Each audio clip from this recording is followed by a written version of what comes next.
साल 1985 तारीख 23 जून air India की फ्लाइट 182 कनाडा के मॉन्ट्रियल से नई दिल्ली के लिए उड़ान भरती है। फ्लाइट अपने सुहाने सफर में उड़ रही थी कि तभी अचानक फ्लाइट में एक ब्लास्ट होता है और प्लेन में बैठे पैसेंजर्स की बॉडी चिथड़ों में तब्दील हो जाती है। कितने लोग मारे गए इसकी गिनती करना भी मुश्किल था। घटना के बाद पूरी दुनिया के मन में सिर्फ एक ही सवाल कूद रहा था कि आखिर यह हादसा हुआ कैसे। और आज की इस वीडियो में हम बताएंगे कि इसके पीछे किसका हाथ था। तो जानने के लिए वीडियो को अंत तक जरूर देखिएगा। बीबीसी की रिपोर्ट कहती है कि कनाडा सरकार, इंटेलिजेंस और सिक्योरिटी एजेंसियां अगर अलर्ट को गंभीरता से लेकर काम करती तो इतना बड़ा हादसा कभी होता ही नहीं। हैरान करने वाली बात यह है कि कैनेडियन सरकार को इस बारे में भारतीय खुफिया एजेंसी और सरकार के हवाले से पहले ही अलर्ट कर दिया गया था। भारत ने कनाडा से कहा था कि ऑपरेशन ब्लू स्टार का बदला लेने के लिए सिख उग्रवादी जो खुद को खालिस्तानी कहते हैं वो एयर इंडिया की फ्लाइट को निशाना बना सकते हैं, लेकिन इस अलर्ट को पूरी तरह नजरअंदाज कर दिया गया और इसी वजह से 23 जून की वो घटना भारतीय इतिहास के पन्नों में दर्ज हो गई। इस घटना को घटे 35 साल बीत चुके हैं, लेकिन आज भी उस दिन के जख्म उतने ही हरे हैं जो उन लोगों के घर वालों को जिंदगी भर का दर्द दे गए हैं। एयर इंडिया की जो फ्लाइट हादसे का शिकार हुई उसका नाम सम्राट कनिष्क के नाम पर रखा गया था। 22 जून को ये फ्लाइट उड़ान भरती है और दूसरे दिन आयरिश फ्लाइंग एरिया में 31,000 फीट की ऊंचाई पर अचानक से ब्लास्ट हो जाता है और प्लेन टुकड़ों में बंटकर अटलांटिक ओशियन में जा गिरता है, जो घटना अपने आप में ही दिल को दहला देने वाली थी। और जब भी जिक्र खालिस्तान का होता है तो मन में एक ही सवाल आता है कि आखिर ये खालिस्तान भला क्या है। न्यूयॉर्क टाइम्स में 12 अक्टूबर 1971 को एक इश्तिहार छपता है कि आज से डॉक्टर जगजीत सिंह चौहान खालिस्तान के राष्ट्रपति होंगे। इस आंदोलन को मजबूत करने के लिए चंदा भी मांगा गया। 1980 में उसने खालिस्तान राष्ट्रीय परिषद बनाई और उसका हेड बन गया। इतना ही नहीं, लंदन में उसने खालिस्तान देश का डाक टिकट भी जारी किया। ये पहली बार था जब खालिस्तान की आवाज ग्लोबल स्तर पर उठी थी, लेकिन उस समय भी लोगों ने इस पर ध्यान नहीं दिया और शायद ये सबसे बड़ी गलती थी जिसने आगे चलकर लाखों बेगुनाहों की जान भी ले ली। इतिहास में थोड़ा पीछे जाएं तो जब 1947 में भारत 2 देशों में बंट रहा था तो सभी सिख नेताओं ने अपने लिए अलग देश यानी खालिस्तान की मांग की थी। पाकिस्तान तो बन गया लेकिन खालिस्तान नहीं बन सका। सभी को लगा कि ये चिंगारी बुझ चुकी है, लेकिन धीरे धीरे ये चिंगारी कब एक आग में बदल गई किसी को इसकी कानो कान खबर ही नहीं हुई। इस बारे में बहुत कम बात हुई कि बंटवारे के समय हुए दंगे की ये भी एक बड़ी वजह थी।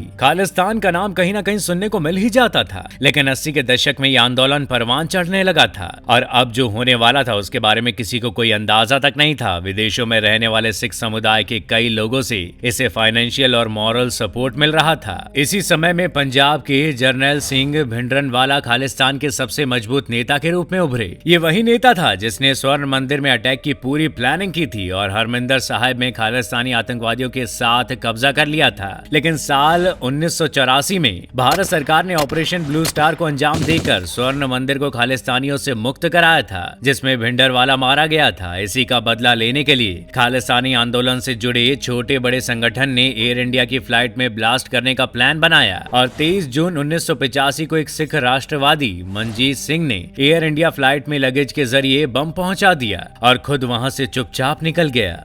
इस ब्लास्ट में 329 लोगों की मौत हुई थी, जिसमें से कईयों की तो लाश भी नहीं मिली और जब जांच हुई तो बम रखने वाले दोषी ने इसे भिंडरवाला की मौत का बदला बताया था। यह हादसा दुनिया के रोंगटे खड़े कर देता है, लेकिन खालिस्तान की गूंज आज तक बनी हुई है। आपकी इस पर क्या राय है हमें कमेंट करके आप बता सकते हैं। शुक्रिया।